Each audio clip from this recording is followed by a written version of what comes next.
The Lions, though, did give the Vikings their first loss of the season, 31-29. Jake Bates coming through with the field goal to win it, ice in his veins.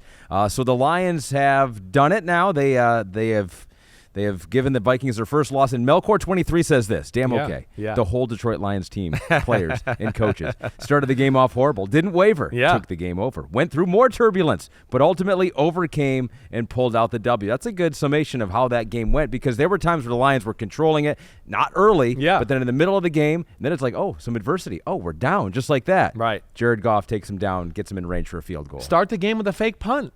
Gave the short field to the Vikings. Aaron Jones bounced it outside, ran it for a touchdown, 7-0 like that. I'm sitting there going, oh, here goes Ahmed Fareed's Lions, aggressive, fake punt to start the game, just jump-starting the Vikings, right? And then, I think it was a 3-and-out. They couldn't really do anything. The Vikings went down and kicked a field goal, and you went, man, Vikings are really controlling this. I mean, wow. Are they gonna do this to Detroit? And then, like that, it just switched. And I'm telling you, Jahmyr Gibbs breaks that run along the right side and breaks the guy's ankles, right? Not long after Montgomery went out with a little bit of the banged-up knee or whatever. And it was like, holy shit, the game totally flipped on its head. You can't stop the Lions now. They're just going up and down the field, and the Vikings couldn't do anything on the offensive side of the ball.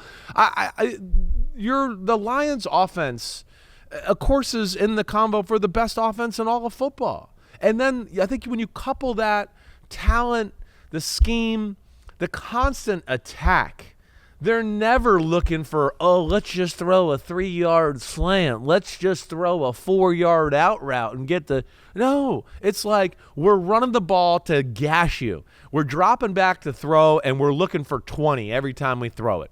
And – of course, it just puts tremendous pressure on the Vikings. And part of the reason I like them with this matchup is just because I do think with their ability to run and how they attack took away the Vikings' ability to be so crazy creative pre-snap, right? Think about this. You're at the line of scrimmage. You're the Vikings. We're blitzing. Or no, we're going to fake the blitz, but we're showing it, right? We're faking it. We're faking it. We're faking it. Okay, set, hut. Wait, I'm dropping out to get into my coverage. Oh, wait. He's acting like he's going to hand the ball off. Hold on, let me stop because he's going to hand it off. Oh, no, it's play action. I didn't get back far enough. And now, oh, no, Amon-Ra St. Brown's open for 20 yards over the middle, right? So they had to pick and choose their moments of when they can do that. And then I think the other thing that's hard for the Vikings in this one, and we got positives to talk about the Vikings too, but the Vikings they can't play man, just like we just talked about with the Chiefs and the 49ers. The Vikings are a zone team. They don't trust any of their guys on an island versus receivers like you got there in Detroit. So I think because of that, too, that's another tough element for them. I'd like to crowd the line of scrimmage and stop the run, but I got to do it and play zone, too, and that's hard to do. And we saw Detroit kind of early on took a minute to figure it out. And once they figured it out, I mean, the vault opened. Well, that 3rd and 7 at the end of the first half when the Lions just ran it with Jahmyr Gibbs and he scored the 8-yard touchdown. I mean, that right there aren't a whole lot of teams, 3rd and 7, time winding down, end of the first half, we're going to run the ball here. And we're going to do it aggressively in a way that we think we may score. They're confident in it. Yeah. They are. They don't call it to, just think something, whatever, some bullcrap's going to happen. They call a run in that instance because they went, wait, there's something they do down here that we like, and we feel like we can gash this right here, right? And that's what I love. And then I think you couple that with, Jared Goff's incredible. So they did get some pressure on Jared Goff. Yeah. So Next Gen Stat says that he was under pressure on a season high 51.7% of his dropbacks against the Vikings. He finished 10 of 11 in those situations, 164 yards and 2 touchdowns. So that's the crazy thing with Jared Goff is that there are numbers, and we saw him last year. If you get enough pressure to him, sometimes he does have trouble, right? He's not the mobile quarterback, and you get around his body.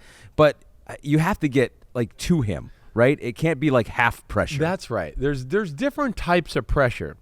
Today was pressure of people are around me, but I don't have to move. And that's when he thrives. Because he is fearless. I just did a thing on Football Night in America at halftime with people all around him, and then we show a close-up of his eyes with a guy hitting his arm. That was a great play. Right. He hits Tim Patrick on the deep in cut. But he doesn't panic. He shows no panic within his body. But then when they focus in on his eyes, he doesn't even look at the pass rush. He has no fear of it. He just stands in there and goes, wait, my eyes are down the field, and I'm going to make the appropriate throw and the appropriate read, and that's how we function. And he's amazing. It's truly one of the greatest career transformations I've ever seen from a player, and I'm really dead serious. Because it's a guy, like I said, they were trying to hide at the end of his career with the Rams. Mm-hmm. They were trying to hide him. They were literally winning in spite of him, and they gave him away to the Detroit Lions. And the Lions found a way to rebuild him, play a way that fits him, and gave him confidence, I think, in his own abilities maybe that he didn't have, or made him feel better in some way to where he's just a different guy. And he makes me feel different when he has the ball in clutch moments too, because I just go, oh, Jared Goff's got the ball late in the game. 4 years ago, I'd be like, well, they're going to lose. Yeah. They're not going to. Unless they can create it somehow. Yeah. Some fluke gimmick plays. Yeah. But like that last drive, yeah. I mean, he's throwing the out to Amon-Ra St. Brown, 15, 20 yards down the field in pretty tight coverage. That was a gutsy throw. To set up the field goal, get them a little closer there. Right? How many times this year have we seen teams too go, well, we're here for the 50-yard field goal. Exactly. We'll just call it quits, and that's it. No, they did the right thing there, and he was great today. I could talk about the Lions the whole time, and I'll let Sam Coy's 10 talk about Brian Branch. He goes, damn okay. Brian Branch, another great pick this week to make it 3 in 2 weeks. He seems to always be around the ball, making plays. I believe Branch and Kirby Joseph will need to play at a Pro Bowl level to make up for the loss of Hutch, and I think Branch can. Yeah. I think Kirby Joseph can be pretty good as well. Definitely. So, I mean, Branch is phenomenal. He's just a great football player who's like, there's no aspect of his game that's not really good. Can cover, can tackle, plays zone, reads the quarterback eyes, has feel for the offense, whatever, forces fumbles. I think he even forced a fumble today, and I think they called it back for something. Well, it was the what was it it? was the fumble on the sideline, which was actually very close. Right. The receiver, Naylor, I think it was. Yeah. Barely stepped out before he lost the ball. Oh, that's what it was. Exactly right. Good recollection. See, you're all over the details of all Lions games, always. But we should say something nice about the Vikings. Well, the Vikings, again, I look at the Lions and go, they're one of the best teams in football. And the Vikings are too. This is a little bit of like, this wasn't like, oh, man, the Vikings just aren't in the class of what we thought they are. No, they were in this game without a doubt. I mean, Sam Darnold played damn good. You see Aaron Jones and his ability to run the football. The big thing with the Vikings, I think, is just going to be, do they have enough studs on defense in big games? Because they have to rely a little bit on Flores tricking it up and scheme a lot. And that, I think, is what we're going to kind of figure out about them.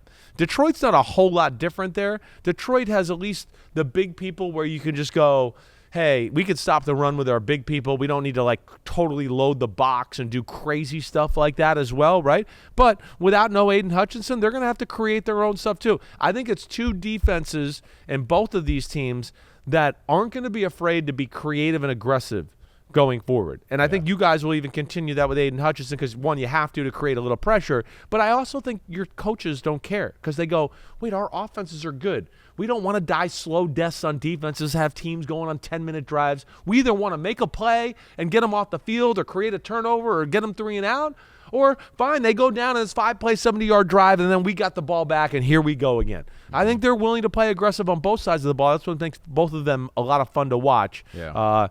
Sam Darnold, the Vikings, they're damn good, and they're definitely still one of the best teams in the NFC. I think they both talk about explosive plays on the defensive side. I think rare teams that we always talk about the explosive plays on the offensive side. You can get the explosive plays on the defensive side and bust up a drive just like that. Yo, homies, thanks for watching. Yeah, it's time. The NFL season is here on Chris Simms Unbuttoned. You can hit subscribe to get all the weekly picks, plus our Sunday recaps as the games are happening. Oh, you know it. Nobody does that better than us. Thanks again for watching. Remember to subscribe. Peace out. We'll see you next time on Unbuttoned.